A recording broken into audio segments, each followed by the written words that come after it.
والصلاة والسلام على أشرف الأنبياء والمرسلين وخاتم النبيين محمد وعلى آله وصحبه ومن تبعهم بإحسان ودعا بدعوتهم إلى يوم الدين. أما بعد فأعوذ بالله من الشيطان الرجيم. بسم الله الرحمن الرحيم.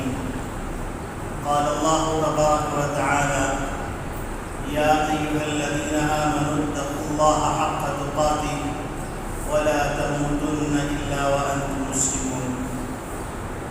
وقال النبي صلى الله عليه وسلم: من تواضع لله رفعه الله ومن تكبر وضعه الله، أو كما قال عليه الصلاة والسلام. میرے محترم بزرگوں، عزیز دوستوں، دینی اسلامی بھائیوں، کچھ گناہ ایسے ہیں کہ ایک گناہ بہت سارے گناہوں کو جمع کرنے والا ہے، اور انسان کو اندازہ نہیں ہوتا کس وقت وہ ایسے گناہ میں مبتلا ہو گیا جس نے دیگر گناہوں کو بھی جمع کر لیا۔ وہ گناہ تکبر کا گناہ ہے۔ اس تکبر کی وجہ سے اللہ کی مخلوق میں سے ایک مخلوق ابلیس راندے دربار ہوا، اور دنیا کے اندر پہلا گناہ جو کیا گیا وہ تکبر کی وجہ سے کیا۔ اللہ رب العالمین نے حضرت آدم علیہ السلام کو پیدا فرمایا اور پھر فرمایا کہ آدم کو سجدہ کرو، تو ابلیس نے کہا انا خیر منہ، میں کیوں سجدہ کروں، میں تو حضرت آدم علیہ السلام سے افضل ہوں، کیوں؟ خلقتنی من نار وخلقتہ من طین، آپ نے مجھے آگ سے پیدا کیا ہے اور حضرت آدم علیہ السلام کو آپ نے مٹی سے پیدا کیا ہے۔ مٹی زمین پر رلنے والی، رونے جانے والی ہے، اور آگ اوپر اٹھنے والی ہے، تو آگ افضل ہوئی اور مٹی مفضول ہوئی، تو افضل مفضول کو کیسے سجدہ کر سکتا ہے؟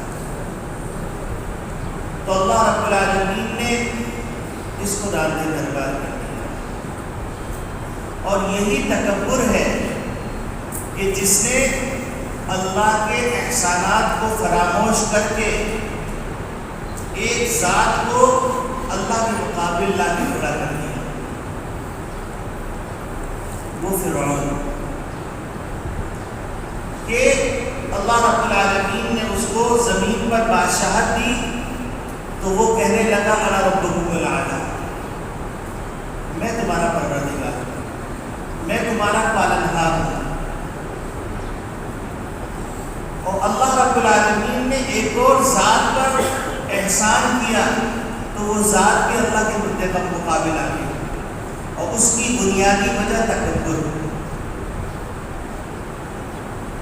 حضرت جبریل علیہ السلام اور ملک الموت، یہ اللہ کے وہ فرشتے ہیں جو اللہ کے حکم کی سرتابی نہیں کرتے، اللہ نے جو حکم کیا وہ کر سکتے ہیں۔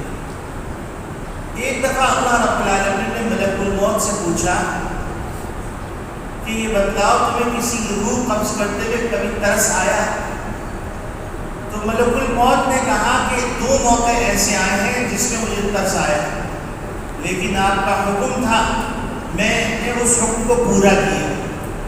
اللہ نے فرمایا کہ بتلاؤ وہ کون سی شخصیت ہے، وہ کون سے 2 موقع ہیں؟ تو ملک الموت نے کہا ایک وہ موقع جب کچھ لوگ کشتی میں سفر کر رہے تھے، اور اس سفر کے دوران کشتی کو حادثہ پیش آ گیا، کشتی کے تختے جدا ہو گئے، ایک عورت امید سے تھی، وہ عورت بمشکل تختے پہ چڑھ گئی اور بمشکل تختے پہ چڑھ کر وہ اپنی منزل کی طرف رواں کی، اس وقت اس کے ہاں ایک بچے کی ولادت ہوئی، اور اس ولادت کے موقع پر آپ نے کہا اس ماں کی روح قبض کر لو، تو مجھے بڑا ترس آیا کہ اس بچے کا کیا بنے گا۔ اللہ نے فرمایا دوسرا موقع کون سا ہے؟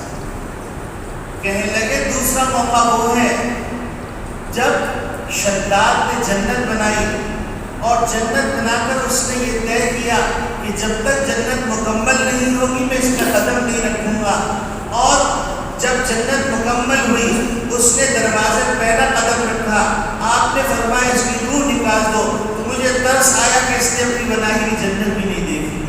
اللہ رب العالمین نے فرمایا ایک ہی شخص پہ تمہیں 2 دفعہ ترس آیا۔ پھر فرمانے لگے کہ وہ بچہ جو تختے پر موت اور زندگی کشمکش میں رہتا ہوا ساحل میں پہنچا، یہ یہی شداد تھا۔ اللہ نے اس کو صلاحیتیں دی، اور ان صلاحیتوں کے نتیجے میں وہ متکبر ہو گیا، اور متکبر ہو کے اللہ کے مقابلے میں جنت بنانے کے دربے ہو گیا۔ تو انسان گناہ کے اندر مبتلا ہوتا ہے، اور بعض گناہ وہ ہوتے ہیں جو بہت سارے گناہوں کو جمع کرنے والے ہوتے ہیں۔ انسان عبادت کیوں نہیں کرتا؟ ایسے لوگ بھی دنیا میں ہیں کہ انہوں نے پوری زندگی سجدہ نہیں کیا، اس لیے سجدہ نہیں کیا کہ زمین پر مجھے ماتھا ٹیکنا پڑے۔ بہت سے لوگ ایسے ہیں جو اللہ کی پرستش، اللہ کی بندگی نہیں کرتے اس لیے کہ ان کو سجدے کا انداز پسند ہے، اور انسان سب سے زیادہ اللہ کے قریب ہوتا ہے سجدے کی حالت میں۔ اسی تکبر کے نتیجے میں انسان اللہ کی معصیت کرتا ہے، اسی تکبر کے نتیجے میں انسان حسد کرتا ہے، اسی تکبر کے نتیجے میں انسان بغض اور کینے میں مبتلا ہوتا ہے، اسی تکبر کے نتیجے میں بھائی بھائی کا خون کرتا ہے۔ حابیل اور قابیل میں جو قتل و غارت گری کا سامان فراہم ہوا اس کی وجہ بھی تکبر تھی۔ انسان غیبت میں مبتلا ہوتا ہے اسی تکبر کی وجہ سے، کیونکہ انسان اپنے آپ کو افضل سمجھ رہا ہوتا ہے اور دوسرے کو کمتر سمجھ رہا ہوتا ہے۔ اگر دوسرے کی کوئی خوبی سامنے آتی ہے تو انسان تکبر کی وجہ سے بغض میں مبتلا ہوتا ہے، کینے میں مبتلا ہوتا ہے، حسد میں مبتلا ہوتا ہے، عداوت میں مبتلا ہوتا ہے، غیبت میں مبتلا ہوتا ہے، چغلی میں مبتلا ہوتا ہے، حد کے عزت میں مبتلا ہوتا ہے۔ یہ ایک تکبر ہی ہے جو اتنے سارے گناہوں کو جمع کرتا ہے۔ اور نبی کریم صلی اللہ علیہ وسلم فرما رہے ہیں من تواضع للہ رفعہ اللہ، جو اللہ کے خاطر عاجزی کرتا ہے تو اللہ رب العالمین اس کو بلندی عطا فرماتا ہے۔ اب عاجزی کیسے اختیار کی جاتی ہے؟ چند واقعات میں آپ کے سامنے پیش کروں گا تو آپ کو اندازہ ہوگا کہ عاجزی اختیار کرنا مشکل ہونے کے باوجود کتنا آسان ہے۔ یہاں پر ایک بات کی وضاحت ضروری سمجھتا ہوں کہ تواضع، یہ تواضع قول ہے یا فعل؟ ہمارے معاشرے کے اندر یہ بات رائج ہو چکی ہے کہ تواضع قول ہے، جبکہ تواضع قول نہیں ہے، تواضع دل کا ایک فعل ہے۔ کیا مطلب؟ مطلب یہ کہ ہم یہ کہتے ہیں کہ میں عاجز بندہ ہوں، میں احقر العباد ہوں، میں خاک پائے علماء دیوبند ہوں، اور میں فلاں بزرگ کی جوتی کی خاک۔ وہ یہ سمجھتے ہیں کہ یہ الفاظ استعمال کرنے کے نتیجے میں متواضع ہو گیا، جبکہ تواضع یہ دل کے فعل کا نام ہے، یعنی اپنے آپ کو کمتر سمجھنا، نہ کہ اپنے آپ کو کمتر کہنا۔ ایک آدمی اپنے آپ کو کمتر سمجھ رہا ہے تو یہ جو کمتر سمجھنا ہے، یہ کمتر سمجھنا تواضع ہے، لیکن ایک آدمی اپنے آپ کو کمتر کہہ رہا ہے تو یہ کمتر کہنا تواضع نہیں۔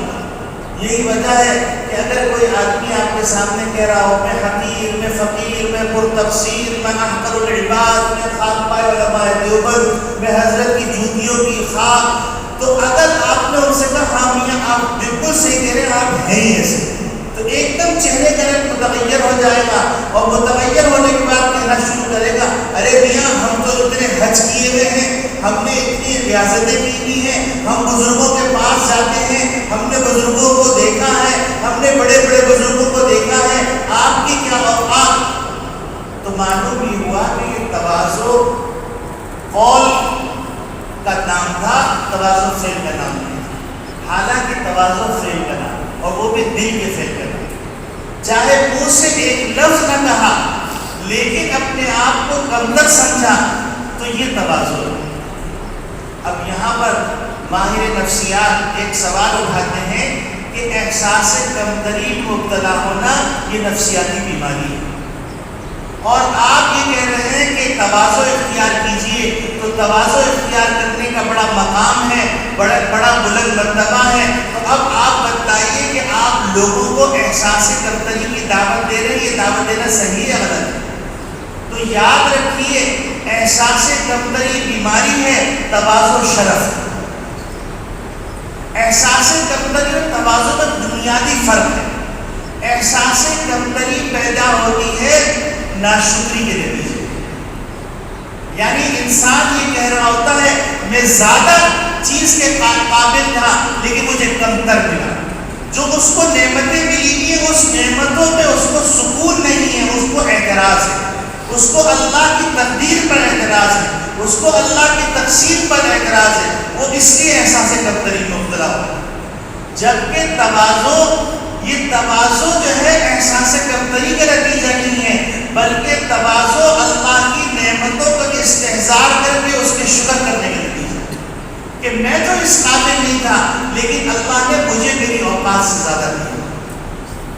تو تواضع اور احساس کمتری میں زمین اور آسمان کا فرق ہے۔ احساس کمتری قبیح فعل ہے اور یہ نفسیاتی بیماری ہے، لیکن تواضع انتہائی مبارک فعل ہے اور یہ شکر کے نتیجے میں پیدا ہوتا ہے کہ ایک آدمی نے آپ کو محبت سے پیار کر لیا، آپ کو بوسہ دیا، ایک آدمی نے آپ کے ہاتھ کو چوم لیا، تو آپ کے دل میں خیال آیا کہ میں تو اس قابل نہیں تھا لیکن اللہ نے مجھے یہ عزت دی، تو اب اس کے دل کے اندر جو خیال آ رہا ہے کہ میں کمتر تھا لیکن اللہ نے مجھے اعزاز بخشا، یہ اللہ کا کرم ہے، یہ اللہ کا احسان ہے کہ اللہ نے میری خوبیاں لوگوں کے سامنے رکھی ہیں، میری برائیوں کو پردہ ڈال دیا ہے، تو یہ جو کیفیت ہے اس کیفیت کا نام تواضع۔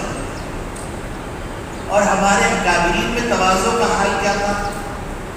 ہمارے اکابرین میں تواضع کا حال یہ تھا کہ ایک دفعہ وارنٹ جاری ہو گیا حضرت قاسم نانوتوی رحمۃ اللہ علیہ کہ ان کو گرفتار کیا جائے۔ چھپر والی مسجد میں حضرت گرمی کا زمانہ تھا، لنگی پہنے ہوئے، ململ کا کرتا پہنے مسجد میں جھاڑو دے رہے،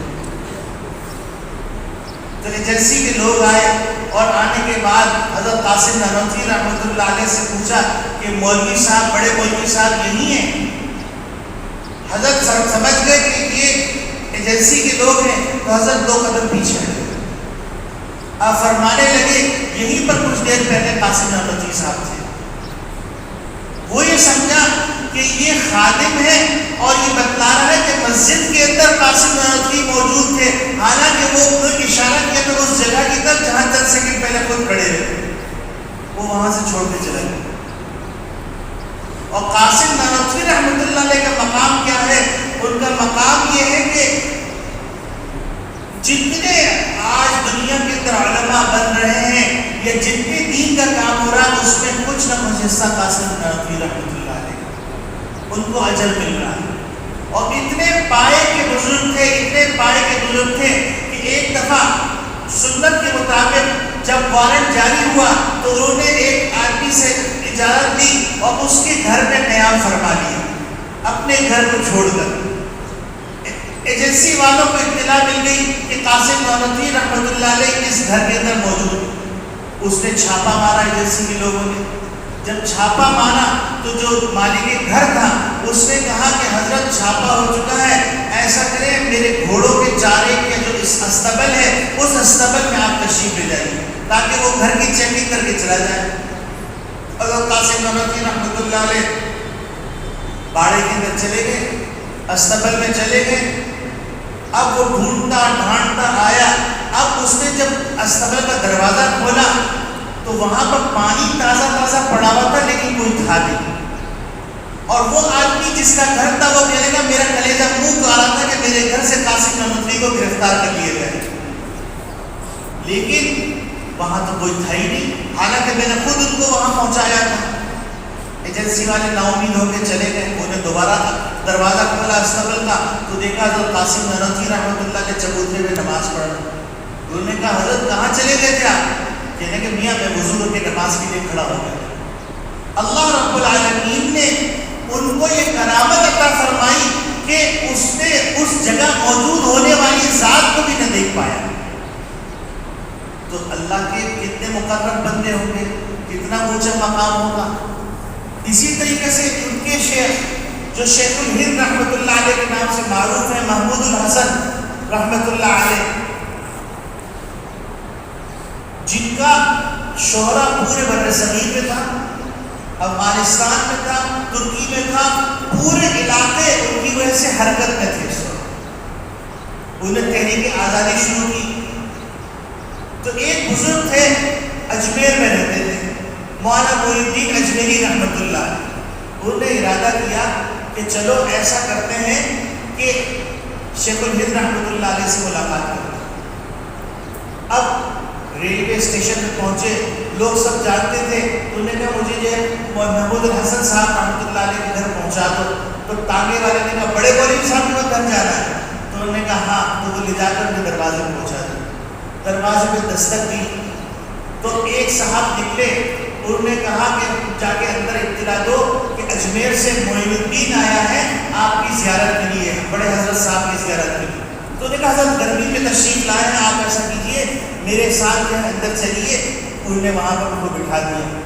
بٹھانے کے بعد اس زمانے میں ہاتھ کا پنکھا ہوا کرتا تھا، آج بھی گاؤں گوٹھوں میں ہاتھ کے پنکھے ہوتے ہیں، تو وہ پنکھا جھلنے لگے۔ انہوں نے کہا میں یہاں آرام کرنے نہیں آیا ہوں، بڑے حضرت صاحب سے نہیں آیا ہوں، ان کو اطلاع دو کہ جو ہے معین الدین اجمیر سے آیا نہیں ہے۔ وہ گئے، جا کے پانی لے کے آ گئے، حضرت آپ دھوپ سے آئے ہیں، پانی پی لیجیے۔ مجھے پانی پی لیا، لیکن ان کو یہ کوفت ہو رہی تھی، جھنجھاہٹ ہو رہی تھی کہ آخر ماجرا کیا ہے کہ میں ان سے کہہ رہا ہوں بلا کے لے کے آؤ، یہ میری خدمت میں خدمت کیے جا رہے ہیں۔ اندر گئے اور جانے کے بعد کھانا لے کے آ گئے، کہا حضرت آپ پہلے کھانا کھا لیجیے۔ اب وہ کھانا کھانے لگے۔ آخر میں جھنجھا کے کہنے لگے کہ جا کے بتاؤ، اندر جا کے بتاؤ حضرت شیخ الہند کو کہ اجمیر سے معین الدین نہیں آیا۔ انہوں نے کہا حضرت یہ تو مجھے پتہ نہیں کہ یہاں پر شیخ الہند کوئی رہتا ہے، بندے ناچیز کو محمود الحسن ہی کہتے ہیں۔ اب ان کی عاجزی کی انتہا دیکھیے، آج تو مجھ سے کہیے تو میں بھی قصبہ پرسی کے اندر اور جو ہے گو مگو کی کیفیت میں رہوں گا، اور حضرت شیخ الہند رحمۃ اللہ علیہ کو دیکھیے کہ وہ خدمت پہ لگے گئے، جن سے پوری بر صغیر کے اندر حرکت ہوئی ہے، پوری تحریک کے بانی ہیں، لیکن ان کی عاجزی کا عالم یہ ہے کہ ان کو کوئی پہچان نہیں سکتا۔ اسی طریقے سے حضرت شیخ الہند رحمۃ اللہ علیہ کے یہاں رواج تھا کہ رمضان مبارک میں قرآن کریم پڑھے جاتے تھے تہجد تک، اور تراویح میں ایک ماشی ختم ہوا، 4 دن میں دوسرا ماشی شروع ہو گیا، تیسرا ماشی شروع ہو گیا۔ تو ایک حافظ صاحب تھے جو ان کو تراویح پڑھایا کرتے تھے، وہ حافظ صاحب کہتے ہیں کہ ایک دن تراویح پڑھا کر میں تھوڑی دیر لیٹ گیا، میری آنکھ لگ گئی، تو جب میری آنکھ کھلی تو دیکھا میرا کوئی پاؤں دبا رہا ہے، تو کہنے لگے میں سمجھا کوئی طالب علم ہوگا پاؤں دبا رہا ہے، تو وہ پاؤں دبا رہا ہے، لیکن جب میری نگاہ پڑی تو دیکھا شیخ الہند رحمۃ اللہ میرے پاؤں دبا رہے ہیں، تو میں اٹھ کے ایک دم بیٹھ گیا۔ انہوں نے کہا حافظ صاحب لیٹ جائیے، آپ ہم کو قرآن شریف پڑھاتے رہے، تو ہم نے کہا آپ کو کچھ سکون مل جائے تو آپ کے قدم دبا رہے ہیں۔ اگر دیکھا جائے تو یہ مشکل ترین کام ہے، کہاں شیخ اور کہاں ان کا شاگرد، یا کہاں ان کا خدمت گزار۔ اسی طریقے سے ہم لوگ کے ایک بزرگ گزرے ہیں حضرت مولانا مظفر حسین کاندھلوی رحمۃ اللہ علیہ۔ حضرت مظفر حسین کاندھلوی رحمۃ اللہ علیہ ایک دفعہ کاندھلا کے اسٹیشن پہ کہیں سے تشریف لا رہے تھے تو ایک بڑے میاں کو دیکھا کہ بڑے میاں سر کے اوپر جو ہے سامان اٹھا کے بڑی مشکل سے چلتے جا رہے ہیں۔ تو مظفر حسین کاندھلوی رحمۃ اللہ علیہ نے جب یہ دیکھا تو نے کہا بڑے میاں کہاں جانا ہے؟ تو انہوں نے کہا کہ کاندھلا تک جانا ہے، کاندھلا کے مدرسے تک جانا ہے، وہاں پر حضرت مولانا مظفر حسین صاحب سے ملاقات ہوئی۔ انہوں نے کہا لائیے میں آپ کا سامان اٹھا لوں۔ اب سر کے اوپر صندوق اٹھائے ہوئے چلے جا رہے ہیں۔ اب جب کاندھلا قریب آیا تو ہر آدمی بڑے مولوی صاحب السلام علیکم، بڑے مولوی صاحب السلام علیکم۔ ان کو اس وقت پتہ چلا کہ جس کے سر پہ صندوق میرا اٹھا ہوا ہے وہ حضرت مظفر حسین کاندھلوی رحمۃ اللہ۔ یہ ہمارے اکابرین کی تواضع تھی۔ اسی طریقے سے بہت سارے واقعات ہیں، وقت چونکہ ہو چکا ہے۔ مقصود بتلانے کا یہ ہے کہ اگر ہم چاہتے ہیں کہ غیبت سے بچیں، اگر ہم چاہتے ہیں کہ ہم کینے سے بچیں، اگر ہم چاہتے ہیں ہم بغض سے بچیں، اگر ہم چاہتے ہیں عداوت سے بچیں، اگر ہم چاہتے ہیں چغلی سے بچیں، اگر ہم چاہتے ہیں تکبر سے بچیں، اگر ہم چاہتے ہیں تو ریاکاری سے بچیں، تو ان تمام بیماریوں کا ایک ہی علاج ہے کہ اپنے دل کے اندر تواضع پیدا کریں۔ اور تواضع پیدا کرنے کا طریقہ الفاظ کا دہرانا نہیں ہے، بلکہ عمل سے، آپ کے عمل سے ایسے اعمال کا صدور ہونا ہے کہ جو اعمال بتلائیں کہ آپ کے اور ہمارے دل میں۔ یہ خطاب آپ کو نہیں، یہ میری نفس کو خطاب ہے۔ میرے نفس کو بھی اس بات کا تقاضا ہے کہ میرے نفس کو بھی جو ہے یہ نعمت حاصل ہو جائے کہ اپنے آپ کو حقیر سمجھنے لگے۔ اپنے آپ کو جب ہم حقیر سمجھنے لگیں گے تو اتنے سارے گناہوں کا علاج ہو جائے گا۔ اور نبی کریم صلی اللہ علیہ وسلم کے اس فرمان کو سامنے رکھا جائے، من تواضع للہ رفعہ اللہ، جو تواضع کرے گا اللہ کے لیے اللہ اس کو بلندی عطا فرمائے۔ ہمارے اکابرین، کوئی بھی اکابرین یہ نہیں کہتے کہ تم میری اتباع کرو، میرے سے بیعت ہو جاؤ، میں جو کہوں اس کو مان لو۔ وہ تواضع کا راستہ اختیار کرتے ہیں تو اللہ رب العالمین کو وہ عروج عطا فرماتے ہیں، وہ سر بلندی عطا فرماتے ہیں، جس کو دیکھنے کے لیے انسان جب سر اٹھاتا ہے تو اس کی ٹوپی گر جاتی ہے، اتنی بلندی پہ پہنچ جاتے ہیں۔ اللہ رب العالمین ہم سب کو یہ صفت عطا فرمائے کہ ہمارے اندر تواضع پیدا ہو جائے، اور ہم تواضع جب حاصل کر لیں گے تو عبادت میں بھی لذت آئے گی، گناہوں سے نفرت ہوگی، آپس میں محبت ہوگی، آپس میں صلہ رحمی ہوگی، آپس میں ایک دوسرے کا خیال ہوگا۔ یہ تواضع ہی ہے جو صلہ رحمی بھی پیدا کرتی ہے، یہ تواضع ہی ہے جو آپس میں بھائی چارگی کی فضا کو پیدا کرتی ہے، یہ تواضع ہی ہے جو انسان کے اندر ایثار و قربانی کا جذبہ پیدا کرتی ہے، یہ تواضع ہی ہے جو انسان کے اندر جو انا کا بت ہے اس بت کو پاش کرتی ہے، یہ تواضع ہی ہے جو انسان کے اندر فنائیت پیدا کرتی ہے۔ اللہ رب العالمین یہ صفت مجھے بھی عطا فرمائے، آپ سب کو عطا فرمائے۔ وآخر دعوانا ان الحمد للہ۔